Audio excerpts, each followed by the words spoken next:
réaliser des tableaux. Et vous allez voir que nous allons pouvoir réaliser des détails tout simplement sans pinceau grâce au feutre de peinture acrylique. J'aimerais aujourd'hui vous proposer de réaliser des tableaux pour votre intérieur. Alors le point commun entre ces tableaux, c'est l'écriture, c'est les dessins, les traits fins, vous voyez les arabesques, qui ne sont pas toujours faciles à faire avec un pinceau. J'aimerais donc aujourd'hui vous montrer comment utiliser de la peinture. Oui, il s'agit de peinture, ce sont des flacons de peinture qui se présentent sous forme de feutre. Et vous allez donc pouvoir très facilement les tenir. Vous n'avez pas besoin d'eau, vous n'avez pas besoin de pinceau et vous allez pouvoir venir dessiner des détails sur vos tableaux. Aujourd'hui, je vous propose de décorer un châssis de 20 sur 20. J'ai déjà réalisé le modèle que je voudrais reproduire. Nous allons avoir un coquelicot au centre, des textes à l'extérieur et vous allez voir que l'utilisation de cette peinture en feutre simplifie vraiment beaucoup les choses.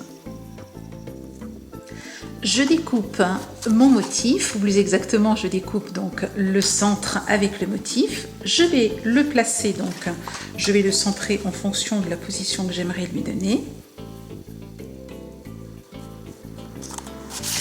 Je vérifie qu'il est droit. Je vais maintenant utiliser un pinceau en soie de porc et je vais venir tapoter le tour ici de façon à avoir mon fond. Ce que je veux, c'est avoir des couleurs, une couleur qui ne soit pas unie. Donc je veux un petit peu de foncé, un petit peu de clair. Je décharge mon pinceau à côté, puis je viens ici le décharger, peindre donc le contour donc de ce cadre. Pour les grandes surfaces, vous pourriez tout à fait utiliser les feutres acryliques. Par contre, je trouve que c'est bien plus rapide avec un pinceau et là, il n'y a pas de difficulté. Donc, vous voyez, nous allons utiliser un pinceau pour peindre le fond du tableau.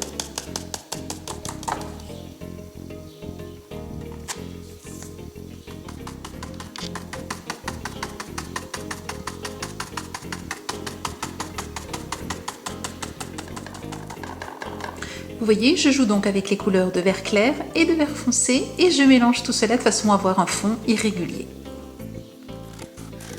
Je laisse bien sécher ma peinture et pendant ce temps-là, je découpe mon coquelicot.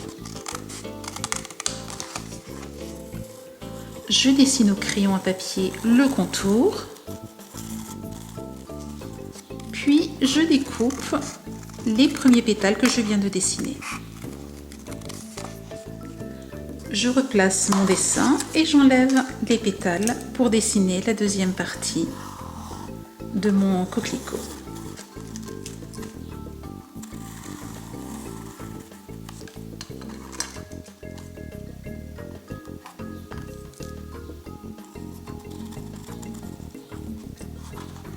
Et voilà, j'ai transféré mon coquelicot.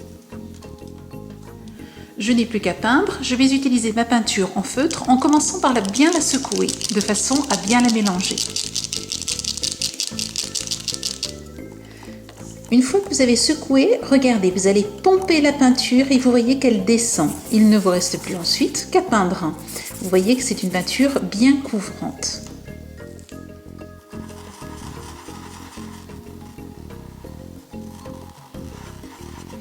Pour le moment, je ne peins qu'en vert et je vais laisser sécher. J'ai bien secoué le flacon de peinture rouge et maintenant je pompe.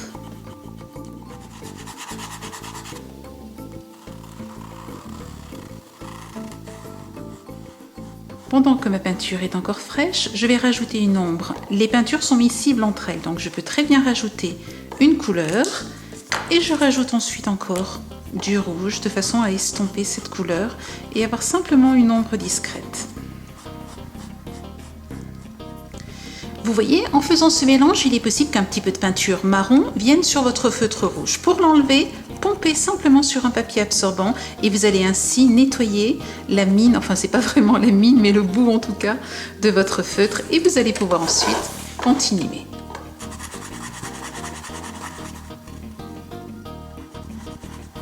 Je voudrais maintenant rajouter une lumière. Vous savez que pour ajouter de la lumière, il vaut mieux rajouter du jaune plutôt que du blanc. Ce que je vais faire, c'est utiliser le jaune. Je l'ai déjà préparé à l'avance. et je vais venir le rajouter ici, sur ce côté-là.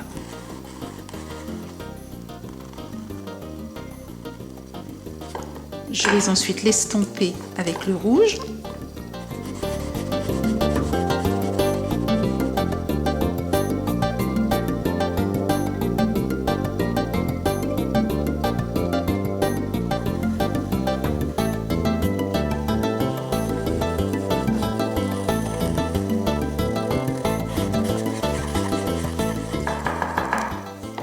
Je vais à nouveau marquer les ombres de ce côté-là. Je mets donc un petit peu de peinture fraîche rouge. Je rajoute un petit peu de peinture marron.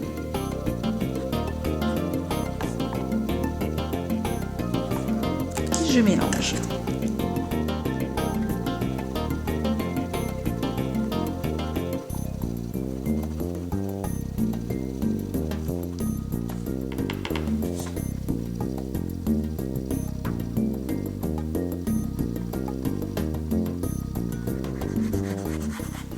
Je vais maintenant retravailler la lumière sur l'extérieur des pétales et je vais procéder petit bout par petit bout. Testez plusieurs techniques, vous verrez celle avec laquelle vous serez le plus à l'aise. Les petits points ou le doigt.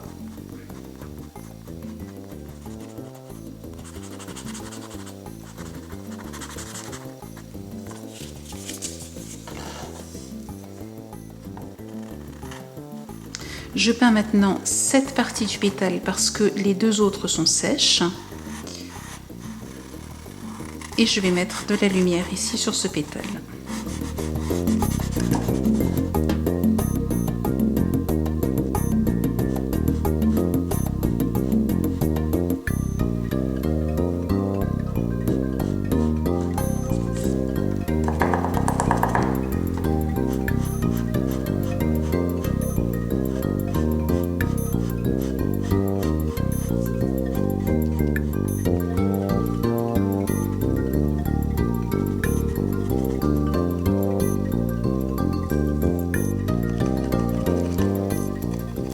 Et je nettoie mon feutre.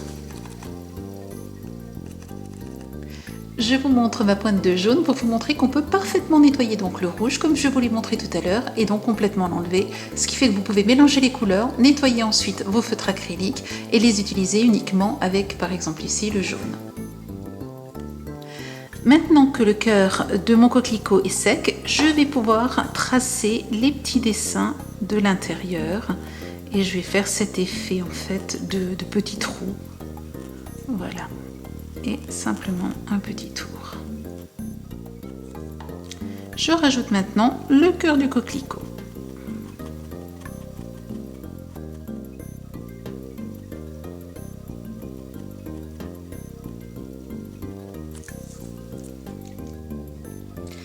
J'ai terminé de peindre mon coquelicot, j'aimerais maintenant rajouter le texte. Alors ce que je vais faire, vous voyez que j'ai tracé des traits que je vais au fur et à mesure découper de façon à toujours avoir ici une ligne que je vais utiliser qui sera donc juste le haut de mon papier et je vais reproduire exactement le texte qu'il y a dessous.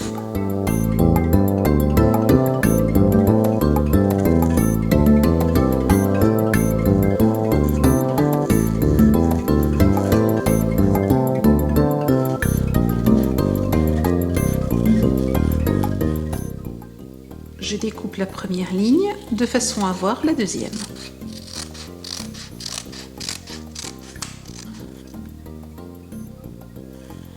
Pensez à pomper et secouer entre chaque ligne, de façon à ce que vous ayez suffisamment de peinture.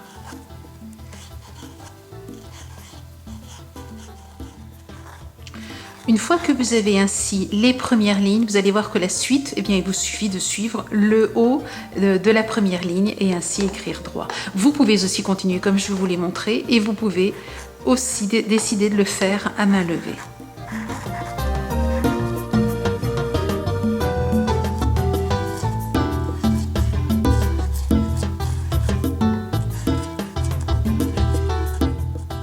Voilà, vous voyez, mon tableau est terminé.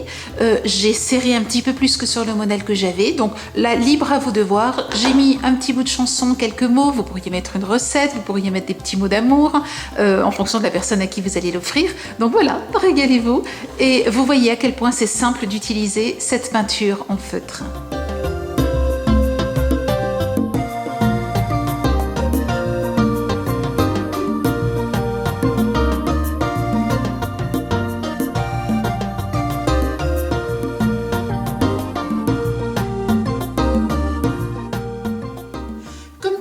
Vous retrouvez dans notre boutique tous les produits que j'ai utilisés dans cette vidéo et dans les tutoriels associés. Je vous souhaite une belle semaine créative et je vous dis à la semaine prochaine. Au revoir.